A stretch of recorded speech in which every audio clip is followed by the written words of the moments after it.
Hello friends, and welcome to this channel.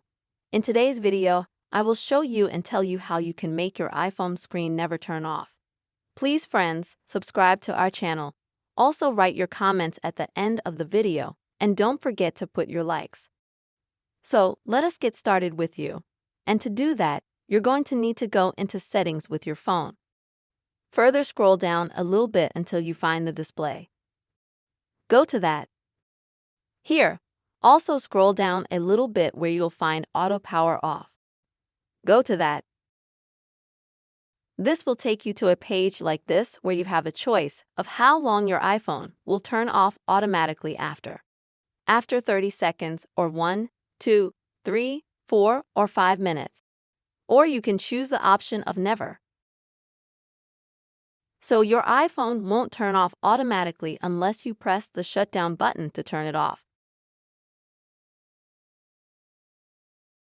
But I want to warn you, if you keep your iPhone in this mode, then it will drain your battery on your iPhone quickly because you might forget to turn it off or something, get distracted somewhere, and your iPhone might be on for a long time, and it will drain quickly because of that. So if you're not happy with that, then it's better to put in some time. If you want it to never turn on after all, then choose never. That's how you can make your iPhone screen never turn off. Please, friends, put your likes, write your comments, and also don't forget to subscribe to this channel. See you soon.